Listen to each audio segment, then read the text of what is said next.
we have to be aware. We have to be cautious, man, that the outside elements of the world that we've created, these things are coming in an attempt to destroy your life in some situations, right?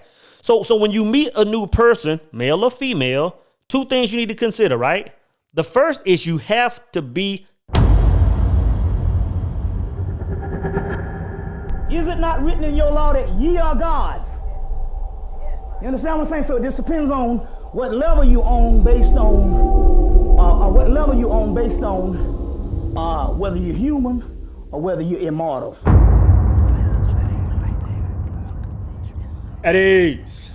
It's your boy Soul Immortal. Man, first off, I want to give a thanks, man. I want to give all you guys a thank you for subscribing to my channel. It's 60,000 this weekend. And I just want to say I appreciate it. I want to give a special shout out to those that have become channel members to this channel, man. If you see the people with a rank by their name, you know, anywhere from the chevrons to the captain rank and other rank, those are people that are members of the channel, man. I want to give a special shout out to y'all and say I appreciate it. I want to give a shout out to those that are subscribed to my Patreon / the Power Circle. I'm telling you, man, that is a movement, and brothers are changing lives in there. So I just want to say I appreciate it. And ultimately, I just want to say I appreciate everyone that made that transition with me. You know, anybody that's been subscribed to my old channel, you know that my content has changed 180 degrees. And like I said before I even made this channel, I said a lot of people aren't going to rock with me on this new channel because my message is going to change. So I just want to give a shout out to everybody that follow me from the MGTOW days and the Red Pill content that are still rolling with me now, talking about us just developing as men, developing as human beings and understanding who and what we are, right? So yeah, I just want to say I appreciate that. Close the door. They are contaminating your world.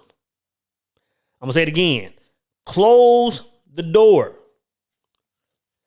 They are contaminating your world. I mentioned this the other day, man. I was going live on Instagram the other day. I joined my brother, Mr. Infinity. We were talking about a number of things, right? And one of the things I remember talking about is creating a world within this world. In other words,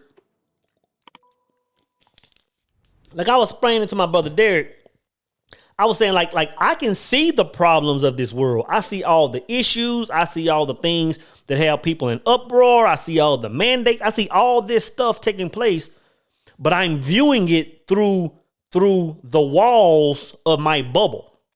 In other words, like I've created a bubble within this world, a bubble within the bubble, right? And in my mind, the only way I can describe it is it looks like a snow globe, like I'm living inside of a snow globe inside of a much larger snow globe, right? And that's not to give ammunition to the whole flat earth thing. You know, I'm not talking about that, but I'm just talking about, just to kind of give you an idea on how I picture this thing. Now, the thing is, even though I'm living inside this bubble, and I have my own set of rules and beliefs and thoughts, and I'm still governed by the same laws, right? Every once in a while, you have to open the doors to this bubble. For example, when you go to work and you're at the water cooler, you're getting coffee, you're in the break room, and you're co-mingling with the sisters and brothers at work. Once y'all start start building rapport and start building, like work relationships and friendships, that door opens. Meaning you're beginning to expose parts of you to the world, right? Even when you meet friends, I go to the gun range here in Frisco all the time. A lot of cool brothers down there, man. We might sit there and chop it up, man, and sip a little coffee after we shoot, and just start co-mingling. My doors are starting to open up to other people. And then when you're in a relationship, man, you meet your fine sister, man. Y'all go out and have a little meal. Y'all are talking. You are considering entertaining her, either the short way, the long way, whatever. You're starting to expose yourself, to that woman. But I'm telling you, brothers, when we open these doors, like that's where the danger is.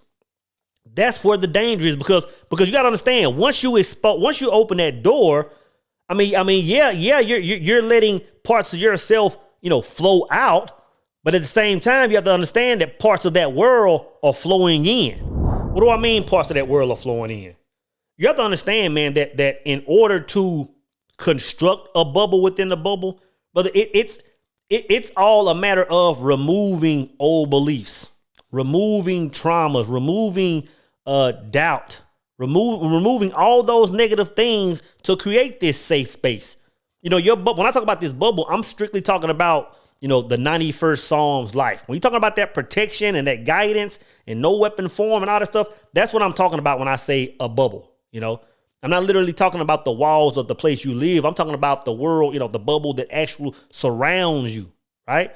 So you have to understand, man, that when you open those doors, you're letting those thoughts and beliefs and all this other stuff from other people come in, right? So it's important that you keep that door closed, man. It's important that, you know, if someone you're entertaining, if y'all exchanging energy, male or female, whatever that relationship is, it's like you got to understand that, like, we can chat for a second, we can chop, but brother, I got to keep this door closed.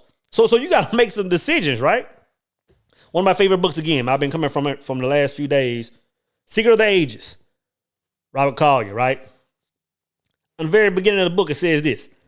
It says, the most important province of your conscious mind is to center your thoughts on the thing that you want. Believe that you receive, and then shut the door on every suggestion of fear, worry, or failure. And then it says this, kind of what we hit last week. If you once gain the ability to do that, nothing else is impossible to you. It says, shut the door on every suggestion of fear, worry, or failure. But you got to understand, you know, when you open that door and people are kind of halfway in, kind of halfway out, you got to make some decisions, man. You got to, like, okay, we can chop for a second, but you got to either come in or stay out. You know, it's kind of like with my mama, man. When I was growing up, my mama, you know, she hear me going out that garage door all the time, going out the house. She'd be like, hey, you got to make some choices. She was like, you got to stay in or you got to stay out. She was like, you letting all the cold air out.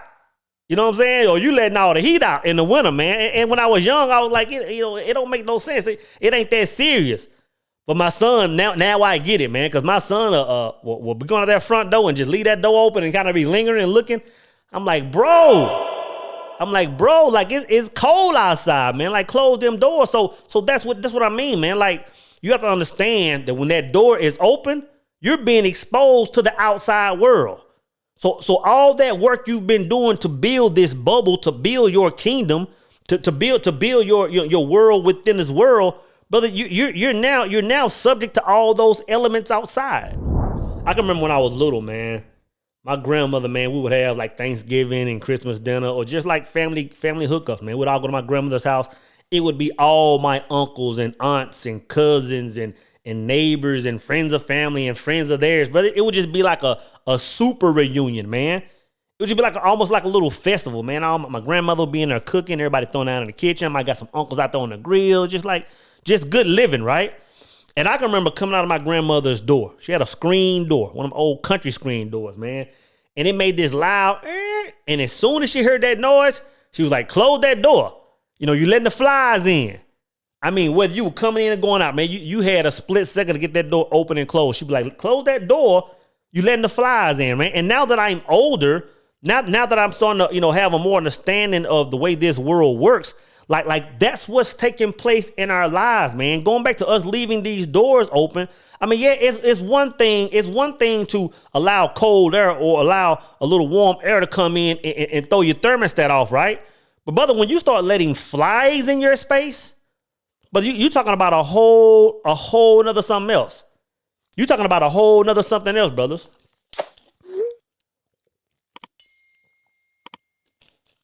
Now, I've never heard of a fly or a pack of flies killing anybody, right? But I can tell you this. One single fly can mess up your whole picnic. One single fly can mess up your whole Thanksgiving shindig, right?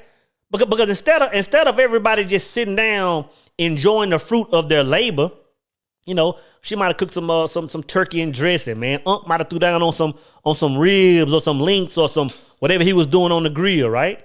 Mama and them might have made some potato salad. Instead of everybody just sitting at the table enjoying the fruit of the labor that has been spent all day, right? Everybody's sitting there fanning flies, man. We can't even enjoy the Kool-Aid. We can't even enjoy the potato salad. We can't enjoy the potato pie, the desserts, because we're sitting there fanning flies, man. It's like somebody left the dang door open too long. And I'm telling you, brothers, that's what we're doing in this life.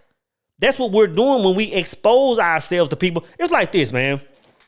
When someone is coming in your life, when I say they got to make some decisions, it's like you got to pretty much tell them, like, hey, bro, like, yeah, man, we cool, man. I think we on the same page. Let's rock. But it's like either you got to come all the way in or you got to go back out. You know what I'm saying? It's like you can't leave the door open because now you're putting me you're subjecting making me subject to the outside elements. You know what I'm saying? You meet a sister, it's like, yeah, sister, we rocking, man. Like we might could do a certain thing, but you got to come all the way in. You got to come all the way in this thing. Like you can't be playing a patty cake or whatever that game is, 1 foot out, 1 foot in. You can't do that in a certain man's world. So all I'm saying is this, brothers. You know, we have to be aware. We have to be cautious, man, that the outside elements of the world that we've created, these things are coming in an attempt to destroy your life in some situations, right? So when you meet a new person, male or female, 2 things you need to consider, right? The first is you have to be cautious. Anytime someone comes into your life, man, you have to understand what their motive is. Like what your agenda is, what your intentions are, what are your goals, what value do you plan on bringing into my life? Brothers, you have to ask those questions. You have to know those things, man, because while the door is open, while you're trying to entertain those thoughts, I'm telling you, you're being subject to being contaminated. And the second one is be courteous. If someone aligns up with your vision, if someone lines up with your frequency, if someone aligns up with your idea or ideals of how this world is supposed to work, it's like, come on in, brother. Come on in, sister. But you have to close the door behind you. You have to close the door behind you. And if anybody wants to come in your life and they don't want to close the doors, brothers, tell them exit stage left, exit stage right, man. You can't afford to contaminate your kingdom. Even relationships, man. Relationships, I'm talking about like with women, relationships, these can be a beautiful thing. Relationships are a beautiful thing, but brothers, I'm telling you this, man. There are a lot of women that are there are a lot of people that are married where a man has built this kingdom and a woman is playing patty cake or whatever the game is, you know, with the relationship. In other words, when a woman comes into your life, man, she has to be fully in this world you created or you're being subject to contamination. A lot of women are 1 foot in, 1 foot out. And when I say that, I'm not really meaning like she's still for the streets, you know. I'm not saying she's out here sleeping with other brothers, but regardless of what she's doing, she's allowing outside influences to come in your world. The things she's entertaining, what she's watching, what she's listening to, what she's consuming. If it's not matching up with the world of your bubble, brother, you're allowing outside forces to come into your world. And when your kingdom starts to crumble, I'm telling you, you have to be aware of why that's taking place. You have to be aware of why that's taking place. But I'm going to read it again. The most important province of your conscious mind is to recenter your thoughts on the thing that you want. That's how kingdoms are created, right?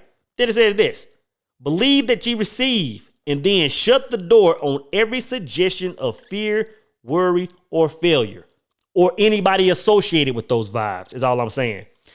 If you once gain the ability to do that, nothing else is impossible to you, brothers. Brothers, I don't care if it's the Pope or the president.